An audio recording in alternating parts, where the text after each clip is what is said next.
Welcome to the Handy Mom 868. For those of you who are new to my channel, I'm Ruth. For those of you who are Handy Mom 868 faithfuls, part of the Handy Mom 868 tribe, it's always good to see you guys. So today's video, in light of the fact that we are nearing the end of the year and a lot of people want to do some little sprucing up of their spaces, I am going to show you how I was able to refinish my outdated mirror closet doors. It's going to be a thrill.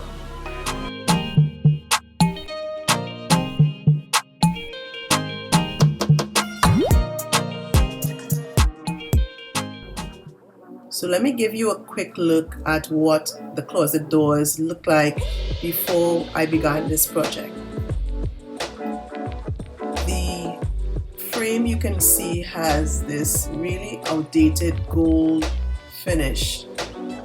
Now the fact that it's a mirrored closet door is one issue. I'm learning to deal with it. What I could not deal with in the space that I am creating now is that gold finish. So let's get rid of this gold and bring these closet doors into the modern century. Just to ensure that the area is clean and clear of any debris or any particles that may cause my paint finish to not adhere as well as I'd like it to. I'm so fortunate to have at least one full newspaper that I can use. I don't know about you, but I have not bought a newspaper in the longest while. Most of my news has been in a digital form. So when I looked under my sink, I actually saw this newspaper there. I can't even remember how I ended up with it, but it's just going to come in very handy in this particular project. If you don't have newspaper, which I am surprised that I have, you can always use some old trash bags or shopping bags. Just cut them up and use them to protect the mirror part of your doors. Painter's tape has become a big part of my life. I know some people really don't like it because they think it doesn't work as well, but I feel it's more you need to know how to work with painter's tape to get the effect that you want. Now, one of the reasons that you're seeing me wearing that foot protector is I don't like cross-contamination. What that basically means is that I don't like, if I'm working in an area, to take any of that dust or product or whatever it is into another area. So right now I'm working outside in my porch area or patio area, and I really don't want the overspray from the paint to get under my feet, especially when I have to go inside and trek on my rug. So it's easier for me just to put on one of these boot protectors, which I have available for when contractors come to work in my home, so I don't transfer dirt or any type of product from one surface to another.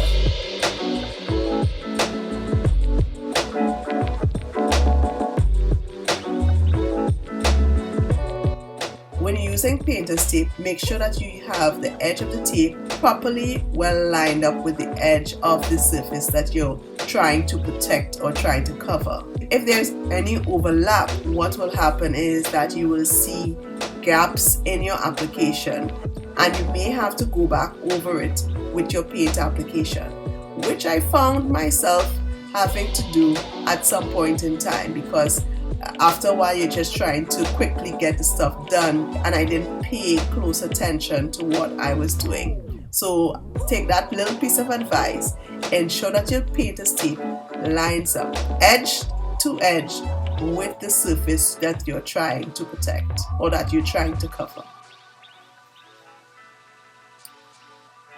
I've created this grid pattern to protect the surface.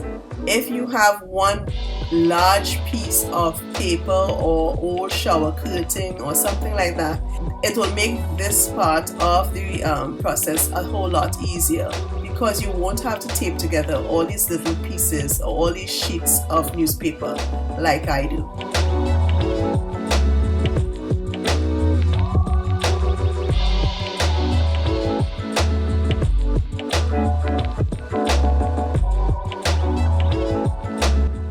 Since this is a metal surface and I have observed some rusting at certain parts, I am going to be using a primer that will stop the rusting, number one, but not only that, provide a nice foundation for my paint application. The other good thing about this primer is that there's no sanding required.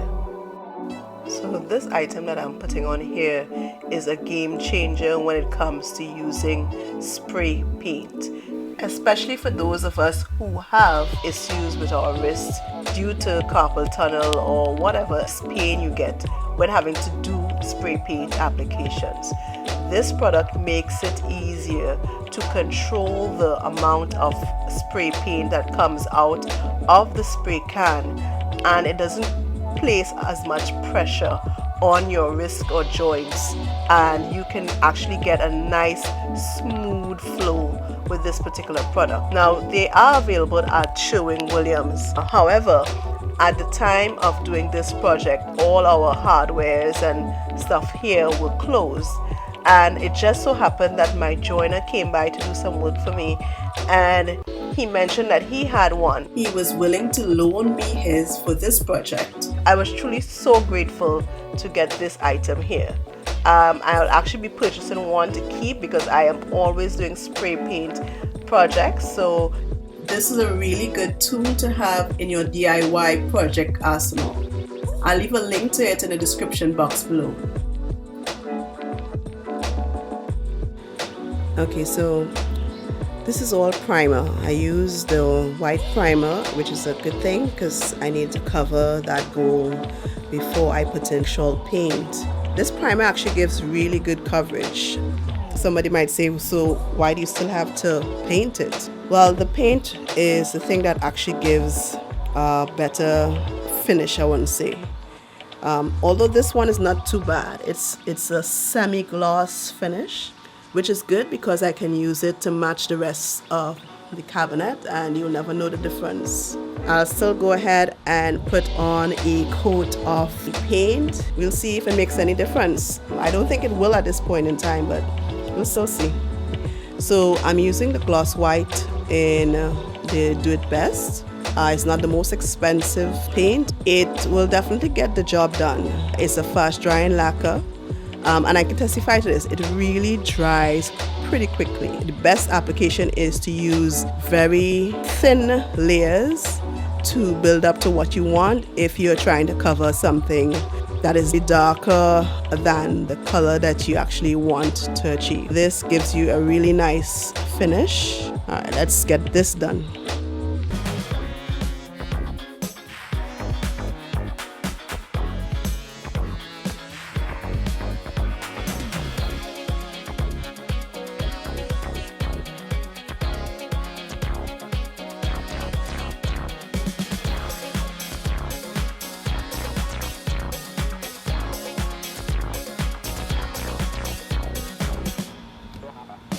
All right, that's one door down and one more to go. So I'm going to leave this to fully dry, which should be next half hour to an hour. So once it's fully dry, I'll take this one up and start on the next one. Okay, one of the things you want to ensure is that all these edges here, let me see if you get it closer. Right. Anywhere that your tape meets the edge, you need to use a X-Acto knife or something very sharp and make sure and cut off a clean edge. What that will do is actually prevent your tape from sticking to the surface that you want to be painted, which will in fact mess up your paint job, because now you'll have a space that was supposed to be painted, but it was covered by tape, so it didn't get painted. So you take your knife and you kind of score it.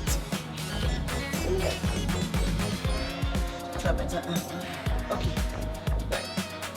So you score it along the edge of the tape. So that one did its job for me.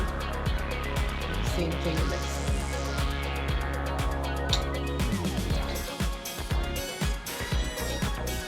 And you want to make sure that you get it sealed down as much as possible so that the paint doesn't seep through.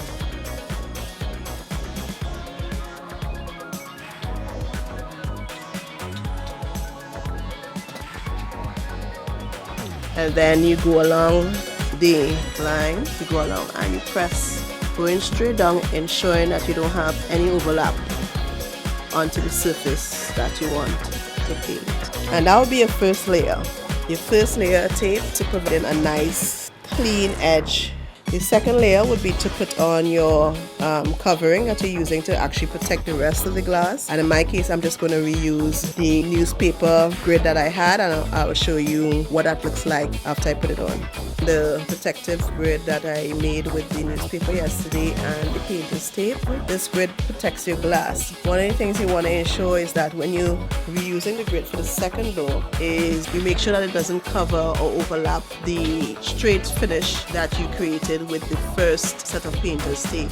Get it as close as possible, but you don't have to get it as close as you had to get the first set. And any area that you find is overlapping too much, use your same X-Acto knife and trim off that excess. Just make sure to press down and seal the two edges together. And again, make sure there is no overlap between your tape and the surface. I suffered one casualty yesterday, but I'll just tape that up and we'll be good to go again. Okay, and the last part of this whole door restoration is the track that the door actually runs on. Don't forget that track. You need to prime it as well and paint it in the same color. Okay, so now that I've finished giving this the first coat of paint, I'm actually out of spray paint. 1 can of spray paint and primer will actually get the job done, but I had to do another project earlier in the week and I used some of the primer and paint, so therefore I need to get 1 more can of paint just to give it a second coat. Now, I mean, if you look at it, it really doesn't look like it needs a second coat. However, I really want to maintain the nice gloss finish that I have with the other one, so I want to make sure that they all, balance out and, look the same way. We're pretty much finished with this project. Once you're leaving your door to dry, just ensure that none of your drop cloth or anything that you're using to protect your floor surface can raise up and actually touch the surface and ruin your paint job. Although it says quick drying time, you don't want anything touching your surface before it completely dries. So I'm going to leave this to dry while I get the paint for the second coat.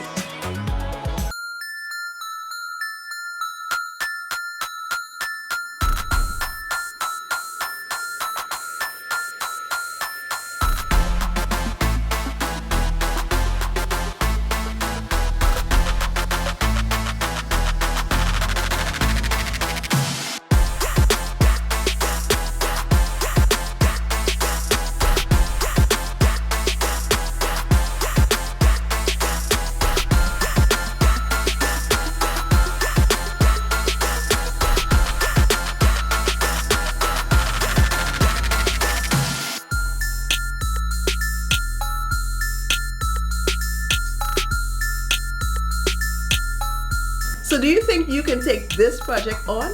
I thought I couldn't actually. And I said, listen, once I can get those doors off, it's game time, baby. So that's the result. And I was really happy to get them done. What do you think? If you like this video and you'd like to see more content about home maintenance, home organization, or home decor, then you're in the right place. You may want to check out some of the videos in my playlist. Hey, if you like this video, don't forget to give me a thumbs up. And there, don't forget to subscribe and turn on that notification bell. That's how you know when I upload new videos. You can also find me on Facebook and Instagram, where I give little nuggets of information in between videos. It was my pleasure showing you how to use what you have to create the space that you want. See ya.